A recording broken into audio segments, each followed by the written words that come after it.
রাস্তার ধারে দাঁড়িয়ে আছেন, গাড়িটা দাঁড় করিয়ে একা। হঠাৎ দেখছেন একটা পুলিশ গাড়ি আসছে, পুলিশ ভ্যান, দুটো লাইট জ্বালিয়ে। পুলিশ, ধরুন এটা কোন থানা? বাসন্তী। বাসন্তী থানার ওসি আসছে, এসে আপনার সামনে গাড়িটা দাঁড় করালো। কে? এত রাতে কোথায় যাবেন? আপনার বাঁচার জন্য আপনি কি বললেন? পুলিশ তো। আপনি বললেন স্যার বাচ্চার ওষুধ কিনতে গেছিলাম। কারণ আপনার ধারণা হলো বাচ্চা শব্দটা বললে বড়বাবুর মনটা একটু নরম হয়ে যাবে। বাচ্চা আছে তো, বাচ্চা, ওরও বাচ্চা আছে। এখানে কেন? স্যার গাড়ির চাকা দুটো লিক হয়ে গেছে স্যার। বড়বাবু দাঁড়িয়ে আছে, থানার ওসি দাঁড়িয়ে আছে গাড়িতে করে, আপনিও দাঁড়িয়ে আছেন। কিছুক্ষণ পরে দেখতে পাচ্ছে উল্টো দিক থেকে একটা কি ওই ছোট গাড়ি, হাতি গাড়ি, আর কি বলে বাপ, 107 গাড়ি আসছে। পুলিশ গাড়ি থেকে 107 ড্রাইভারটা চিন্তা করছে, হায় হায় আমার কপাল খারাপ হয়েছে, বুঝতে পারছেন না, টাকা নেবে। পুলিশ দাঁড় করালো গাড়িটাকে, এই দাঁড়া, এদিকে আয়। ড্রাইভারকে ডেকেছে, ড্রাইভার গেছে। এবার ড্রাইভার বাঁচার জন্য কি বলছে দেখবেন, স্যার স্যার আমার গাড়ি নয় স্যার। ধরুন আপনাদের এলাকার সব থেকে একজন নাম করা লোক, তার নাম বললো, স্যার অমুকের গাড়ি। তখন থানার ওসি হাঁকা দিয়ে, তোকে বলেছি কার নাম বল, তোর নাম বলতে বলেছি, তোকে তো আমি ডেকেছি। ও বাঁচার ভয়ে বলতেছে অমুকের নাম বললে যদি ছেড়ে দে, ঠিক না? ঠিক। কিছুক্ষণ পরে বলছে, এদিকে আয়, এদিকে আয়, এই মোটর সাইকেলটা তোর গাড়িতে তোল। ও ভাবছে হায় হায় এবার কপালে পড়ছে রাখাত। ও তখন ওসিকে বলছে, স্যার আমি গরিবের ছেলে, গাড়ি চালিয়ে খাই স্যার। ভেবেছে আমার কেস দেবো আমার ঘাড়ে। স্যার আমি গরিবের ছেলে, আমি গাড়ি চালিয়ে খাই স্যার। স্যার স্যার আমি গরিবের ছেলে। থানার ওসি বলছে, তোকে বলছি তোললাম। গাড়িটা তুললো, তোলার পরে আপনাকে বলল আপনি আমার গাড়িতে উঠুন। গাড়িতে তুলে আপনার বাড়িতে গাড়িটাও পৌঁছে দিল, আপনাকেও পৌঁছে দিল। আপনি বাড়ি চলে এলেন। আসার পর স্ত্রী জিজ্ঞাসা করছে, কি করে এলে? আপনি কি বললেন?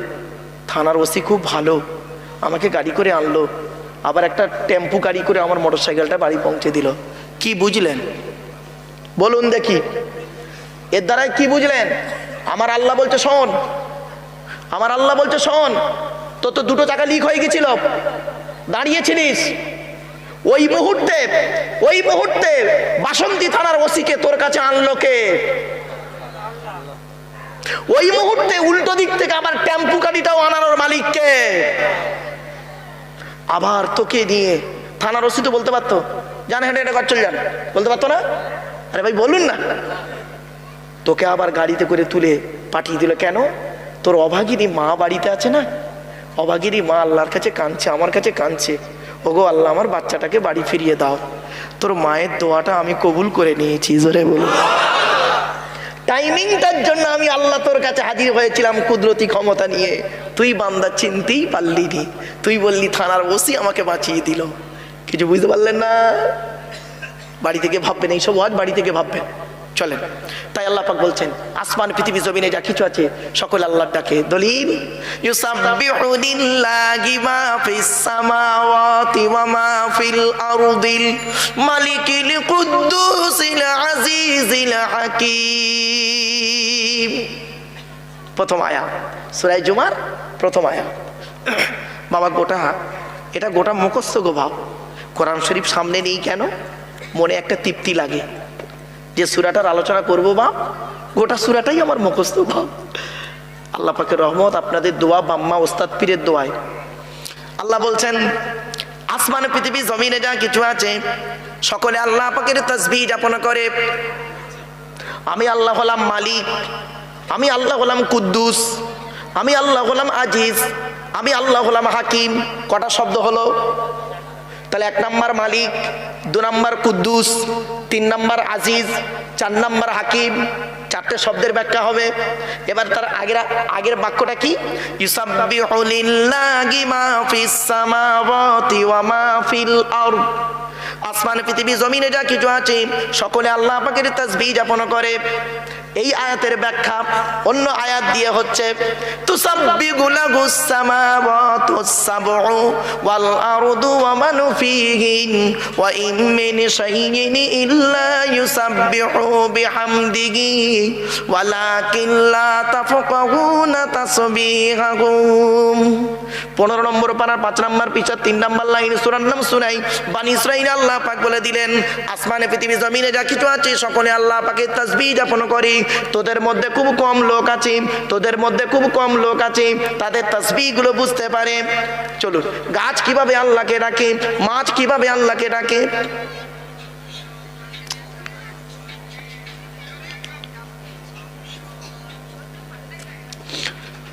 ও বেচার চাওলা নাকি?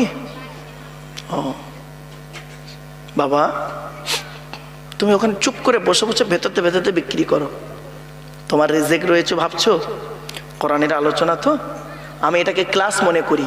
মনে রাখবেন, ক্লাসে যখন টিচার বসে পড়াতে বসে তখন স্টুডেন্টরা যদি বেখেয়ালি থাকে না, তখন টিচারের পড়ানোর মেন্টালিটি ভালো থাকে না। ঠিক না বেঠিক বাপেরা? এটা মাথায় রাখবেন ধীর স্থিরভাবে।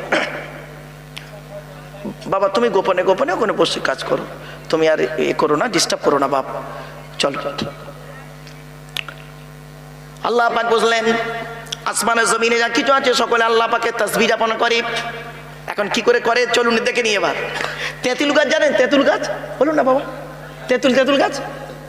রাতের বেলা জলসা শুনে বাড়ি যাওয়ার সময় তেঁতুল গাছের তলায় যাবেন, গিয়ে দেখবেন তেঁতুল গাছের তলায় গিয়ে দেখবেন পাতাগুলো মুড়ে গিয়েছে। ঠিক না বেঠিক? খিরিজ গাছের তলায় গিয়ে দেখবেন পাতাগুলো মুড়ে গিয়েছে। লজ্জাবতী বলে গাছ আছে, স্পর্শ করবেন পাতাটা আস্তে আস্তে মুড়ে যাবে। সূর্যমুখী ফুল বলে একটা ফুল আছে, গাছের তলায় গিয়ে দেখবেন মাথাটা হেঁট করে আছে। আল্লাহ বলে সকাল যখন হবে, আমার সূর্যের আলো যখন ওদের গায়ে পড়বে, তেঁতুল গাছ আস্তে আস্তে পাতাটা খুলে যাবে, খিরিজ গাছ আস্তে আস্তে পাতাটা মেলে ধরবে, সূর্যমুখী ফুলটা মাথা তুলে আল্লাহ আল্লাহ বলে তাসবিহ যাপন করবে। কি বুঝলেন? এগুলো হলো গবেষণা। এরপর আল্লাহ বলছে বান্দা শোন, ওই যে গাছগুলো পশু পাখি কিভাবে আল্লাহকে ডাকে, তোরা সকলে কিন্তু সেই চোখ তোদের নেই যে ওই চোখ দিয়ে দেখতে পাবি। একে চন্দ্র, দুয়ে পক্ষ, তিনে নেত্র। ওই আধ্যাত্মিক চোখটা করতে গেলে বাবা কিছু এলেমের প্রয়োজন হয়, আর খাস কিছু আমলের প্রয়োজন হয়। ওই আধ্যাত্মিক চোখটা দিয়ে বের করতে গেলে কারা দেখতে পায়? আল্লাহ যাদেরকে দেখান তারা দেখতে পায়। তাদের মধ্যে 1 নম্বর হলো নবীদেরকে আল্লাহ পাক এটাই দেখায়। সুবহানাল্লাহ বলা গেল না? সুলাইমান নবী পৃথিবীর সমস্ত নবীকে আল্লাহ পাক এই ক্ষমতা দিয়েছিলেন।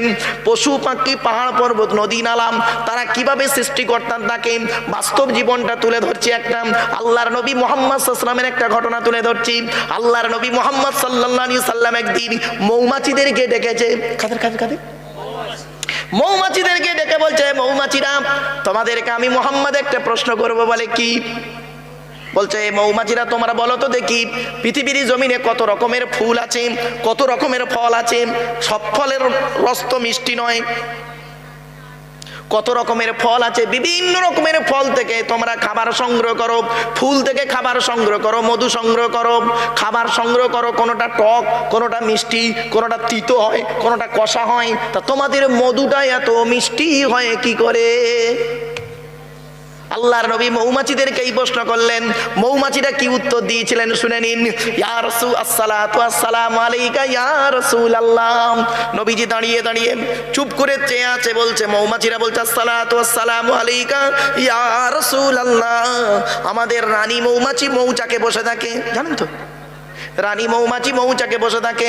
আমরা যখন মৌচাক থেকে যখন মধু নেওয়ার জন্য বাইরে চলে যাই, যাবার সময় রানী মৌমাছি আমাদেরকে বলে দেয় তোমরা যেখান থেকে মধু নেবে, যেখান থেকে খাবার নেবে, ওইখান থেকে খাবার নিয়ে আমার এই চাকে আসা পর্যন্ত বিশ্ব নবীর উপরে দরুদ পড়তে পড়তে আসবে। কি বুঝলেন? বিশ্বনবীর উপরে দরুদ পড়তে পড়তে আসবেন। তো ইয়া রাসূলুল্লাহ, আমরা তো আপনাকে চিনতাম না, জানতাম না। আল্লাহ পাক এতটুকু ক্ষমতা আমাদের দিয়েছে আপনাকে চেনার মতো। যখন আপনি এই প্রশ্ন করলেন তখন আমরা বুঝতে পারলাম নবীর উপরে দরুদ পড়তে পড়তে আসতে হবে। তো আমরা ওই মৌচাক থেকে, যেখান থেকে খাবার খাই, ওখান থেকে চাক পর্যন্ত আসার মাঝখানে দরুদ পড়তে পড়তে আসি। কেমন করে মিষ্টি হয় আমরা নিজেরাও জানি না। কি বুঝলেন? তাই আল্লাহ বলছেন ইসাব্বিহু লিল্লাহি মা ফিস সামাওয়াতি ওয়া মা ফিল আরদি, আসমান পৃথিবী জমিনে যা কিছু আছে সকলে আল্লাহ পাকের তাসবিহ জ্ঞাপন করে। আমার কথা বুঝতে পারছেন বাপেরা? এরপর আল্লাহ বলছে বান্দা শোন, আমি আল্লাহ হলাম মালিক। মালিক মানে অধিপতি, জানেন তো মালিক? আল্লাহ বলে তুইও তো মালিক আর আমিও মালিক, পার্থক্যটা কি? আল্লাহ বলেন তুই হলি একটা কারখানার মালিক, ঠিক না বেটি? তোর কারখানায় 20 জন কারিগর কাজ করে। 2 জন কারিগর যদি তোর বিরুদ্ধে কোনো কথা বলে, ঘাড় ধরে তাকে বের করে দিস। আর আমি আল্লাহ হলাম সারা পৃথিবীর মালিক, মালিক ইয়াউমিদ্দিন, কিয়ামতের দিনেরও মালিক আর দুনিয়ারও মালিক। আমার এই তৈরি চিড়িয়াখানা, আমার তৈরি চিড়িয়াখানা, সারা পৃথিবী হলো আমার তৈরি চিড়িয়াখানা। আমার এই পৃথিবীতে তোরা কেউ আমাকে আল্লাহ বলে ডাকিস, আবার কেউ আমাকে আল্লাহ বলে ডাকিস না। যে আমাকে ডাকে তারও গাড়ি বাড়ি দিয়েছি, যে ডাকে না তারও গাড়ি বাড়ি দিয়েছি। আমি আল্লাহ জানি রে জানি, একদিন না একদিন আমার কোরআনের বাণী ওদের কানে পৌঁছে যাবে। সেই দিন ওরা আমার কাছে ক্ষমা স্বীকার করবে, তওবা করবে। ওয়া মাইয়া আমালু সুআন আও ইয়াযলিমি নাফসা সুম্মা ইয়াস্তাগফিরিল্লাহ ইয়াজিদিল্লাহা গফুরুর রহিমা। 5 নম্বর পারা 15 নম্বর পৃষ্ঠা 12 নম্বর লাইন, সূরার নাম সূরা নিসার মধ্যে আল্লাহ বলে দিলেন বান্দা তুই পাপ করেছিস আমি আল্লাহ জানি, চলে আয় চলে আয় চলে আয় চলে আয় আমার কাছে একবার ক্ষমা কর, তওবা ইস্তিগফার কর, আমি আল্লাহ তোদের জীবনের গুনাহগুলো মাফ করে দেব। আল্লাহ বলে তুইও মালিক আমিও মালিক, আসমান আর জমিন তফাৎ। 2 নাম্বার আল কুদ্দুস আছে না বাপ? হ্যাঁ, কুদ্দুস মানে জানে? কুদ্দুস মানে হলো পুত পবিত্র, অতি পবিত্র। আল্লাহ বলে তোর নাম তো কুদ্দুস, আব্দুল কুদ্দুস, আর আমি হলাম কুদ্দুস, আসমান আর জমিন তফাৎ। তুই কি পবিত্রতা দেখাস রে? তুই যে পানি থেকে তৈরি হলি, ওই পানিটা দেহ থেকে বের হলে গা নাপাক হয়ে যায়, গোসল ফরজ হয়ে যায়, ঠিক রে বেটি? আল্লাহ বলছেন তুই কিভাবে তৈরি হলি? ওয়ালাকাদ খলাকনাল ইনসানা মিন সুলালাতিন মিন তিন সুম্মা জাআলনাহু নুতফাতান ফি করারিম মাকিন। 18 নম্বর পারার 1 নম্বর পৃষ্ঠা 12 নম্বর লাইন, সূরার নাম সূরা মুমিনুনের 12 নম্বর আয়াত আল্লাহ পাক বলে দিলেন আমি আল্লাহ মাটির নির্যাস থেকে তোদের তৈরি করেছি, বাপ আর মায়ের মিলনের মাধ্যমে ওই পানিটাকে আমি আল্লাহ তোর মায়ের পেটের ডাইসে সুন্দর করে রেখে দিয়েছি। আর কি করেছি? সুম্মা খলাকুনান নুতফাতা আলাকাতান ফাখলাকুনাল আলাকাতা মুদগাতান ফাখলাকুনাল মুদগাতা ইযামান ফাকাসাউনাল ইযামা লাহমা সুম্মা আমি আল্লাহ তোর মায়ের পেটের ভিতরে ওই পানিটার 40 দিন পরে রক্তপিণ্ড করেছি, তার 40 দিন পরে মাংসপিণ্ড করেছি, তার 40 দিন পরে হাড় তৈরি করেছি, হাড়ে আর মাংসে সুন্দর করে লাগিয়ে দিয়েছি। আমি আল্লাহ তোর মায়ের পেটের ভিতরে সুন্দর একটা আকৃতি দান করেছি। কি বুঝলেন বাপেরা? মায়ের পেটে তৈরি হয়ে গেলাম আমরা। আল্লাহ বলে তুই যে পানি দিয়ে তৈরি হলি, দেহ থেকে ওই পানিটা বের হয়ে গিয়ে দেহ নাপাক হয়ে যায়, গোসল ফরজ হয়ে যায়, তুই আবার অহংকার দেখাস, তুই আবার অহংকার দেখাস। শুনে নিন, আল্লাহ পাক কোরআনে বলছেন আমার পার্সোনাল জিনিস হলো 2টো। আল্লাহর পার্সোনাল জিনিস কটা? 2টো, কোরআনে আছে।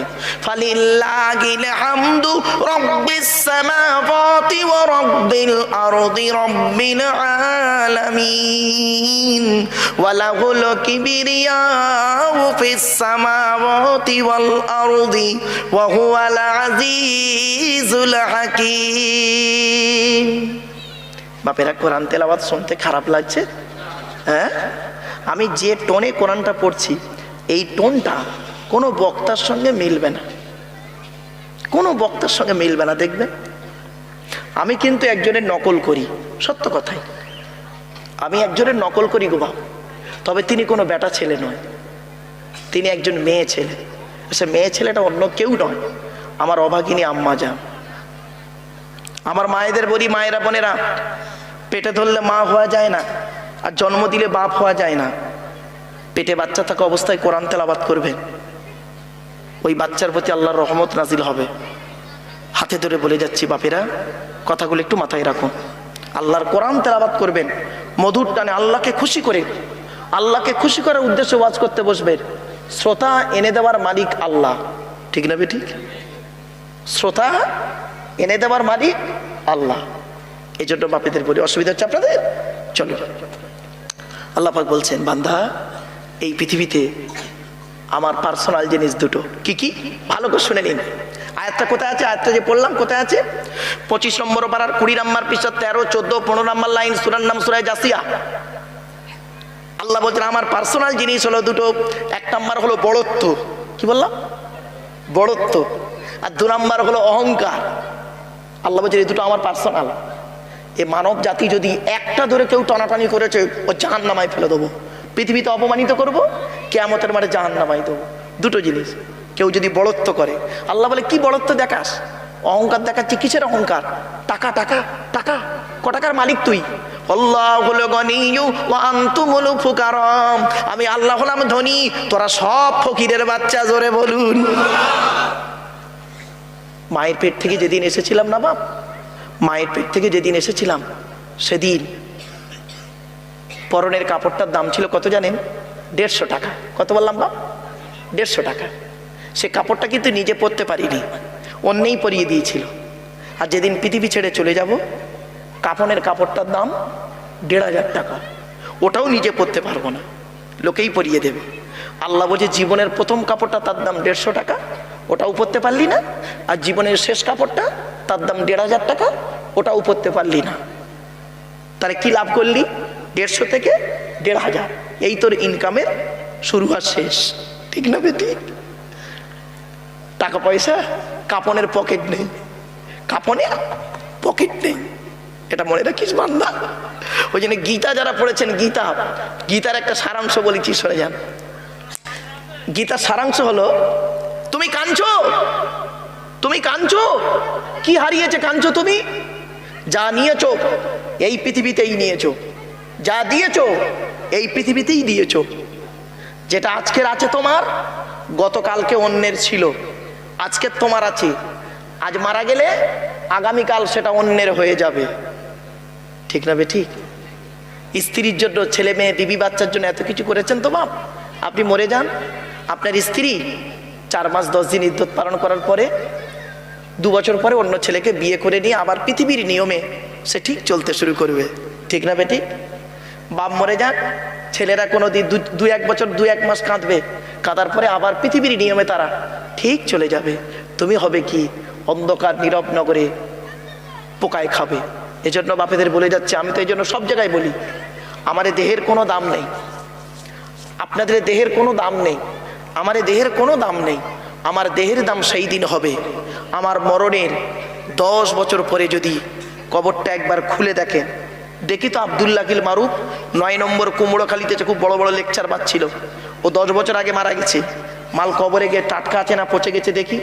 যদি কবরটা খুলে দেখেন, দেহটাও যদি টাটকা পান আর কাপড়টাও যদি টাটকা পান, ধারণা এটাই জন্মাবে, ওরে দাওয়াত করে আনাটা আমাদের লাভ হয়েছিল, ও ঈমান নিয়ে কবরে ঢুকেছে।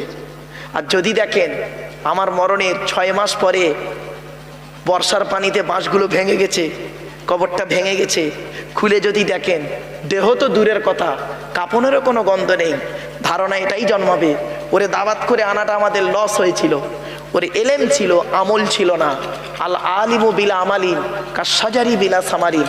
আমল বিগিন আলেম ওই রকম, ফল বিগিন গাছটা যেরকম।